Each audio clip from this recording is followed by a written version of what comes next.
So there's hidden cameras in this film. I gotta say, only a pervert would put hidden cameras inside the house. Oh, I don't know about that. I've discovered some pretty disturbing things on my hidden cameras. Hey, Robert! How's my oatmeal coming? Coming right up. Oh. Don't make it dry. I forgot. No hot water. Oh. I have an idea. Does this Airbnb have Wi-Fi? Just calm down. I'm making your oatmeal. Will you hurry up? Coming right up. Robert, this Wi-Fi! It's not working! Robert! It's ready.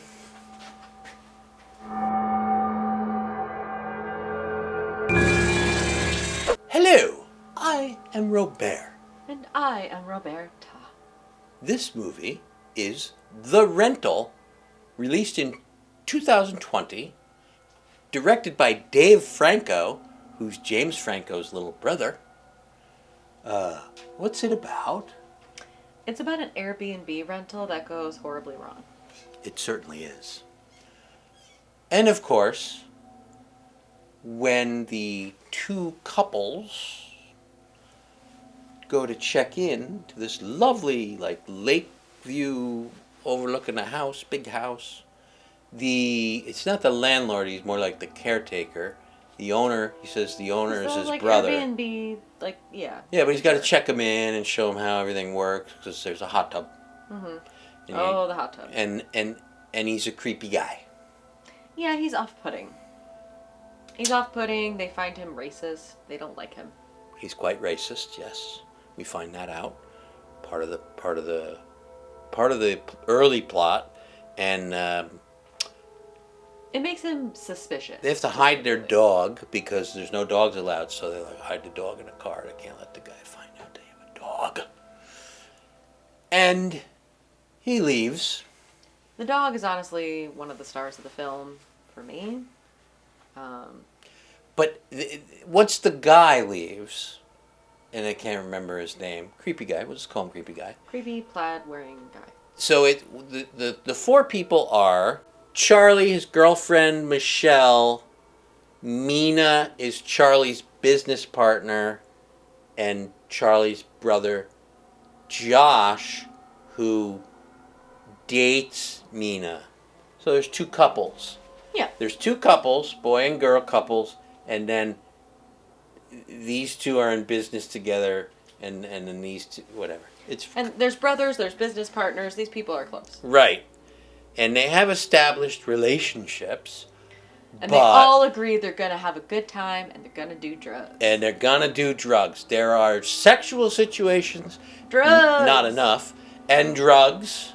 So hot tub and drugs. Don't let your kids watch this film.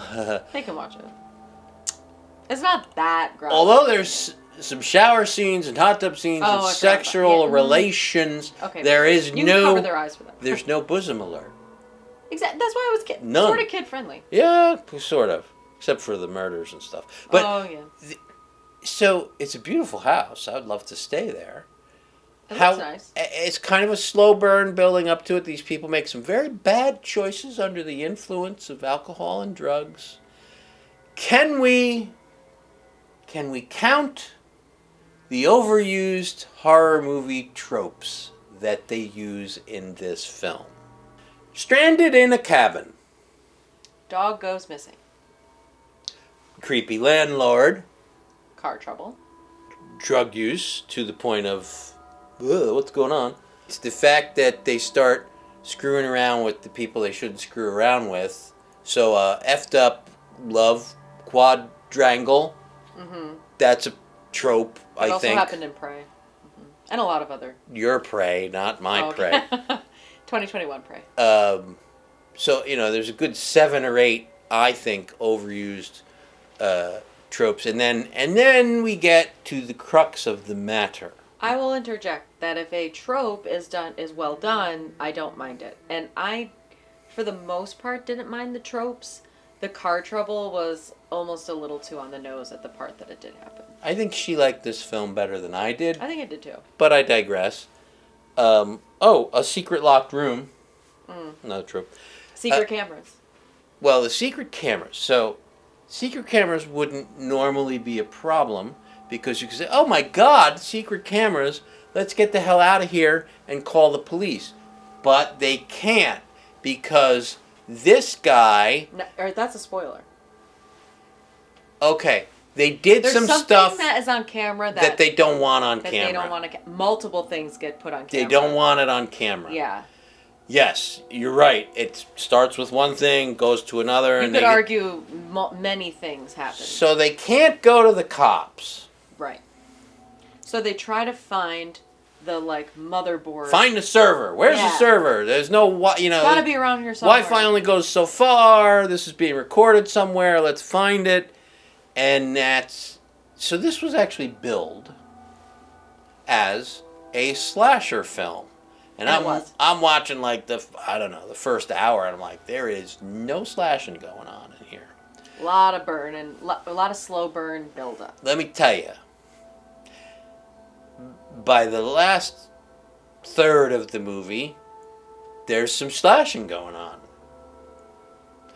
And I would have been, and it's fairly straightforward, I would have been extremely disappointed in this film if it hadn't been for, I'll call it the post-credit scenes.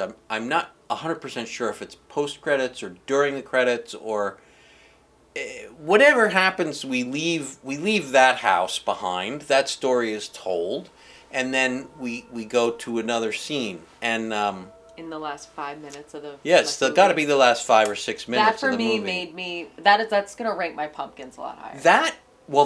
That made the movie. I agree. And in my opinion, it saved the movie for me. Me too. I'll probably give it a higher pumpkin rating because of that.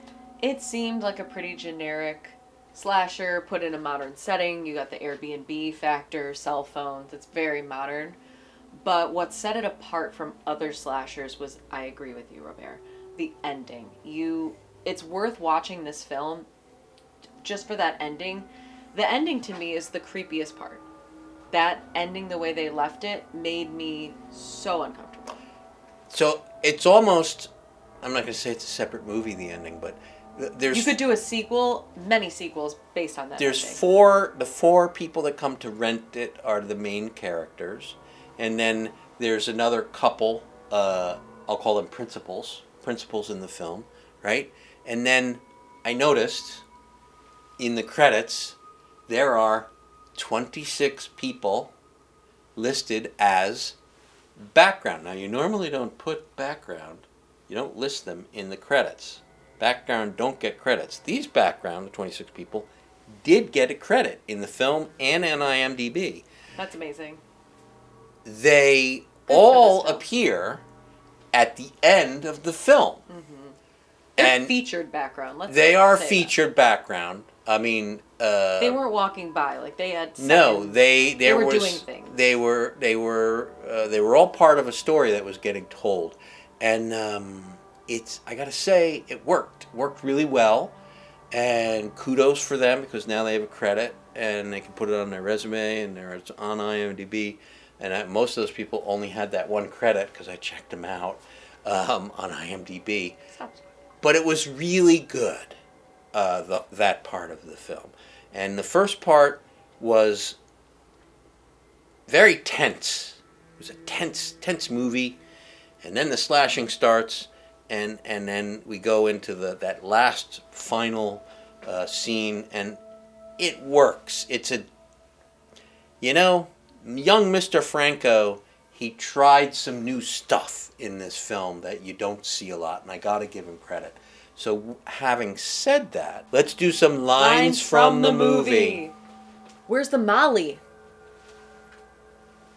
It's important. You don't know where the Molly is. No. Let me get out of these clothes. How about you don't? We're gonna do drugs! We're gonna do drugs.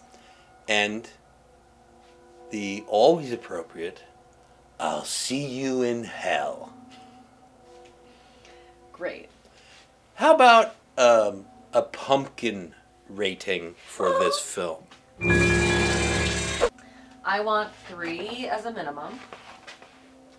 Because there were some good scares. Particularly when one girl is in her car got scared. That was good. And the general creep factor, I think that Dave Franco really did a good job of creating this sense of horror underlying everything with the technology. I think the girl in the car is played by Alison Brie, who I love. She was in Community, and I just loved her. She played Annie on Community, and I think she's married to Franco. So Cool. she's married to the director. So it was like a family movie. I wouldn't call it a family movie. But It was a she's great just movie. lovely. And I'm going to agree. I'm not going to give it any more than that. What about half for the ending? No. This one is for the ending. I would have given it 2 if it didn't have that All right, final solid scene. I'm going to 3. give it a solid 3. And you should And be watch it. careful when you rent an Airbnb. And also, like, be careful who you go with. And don't kill people. And, like, disclose if you're going to bring your dog. Yeah. Happy Halloween.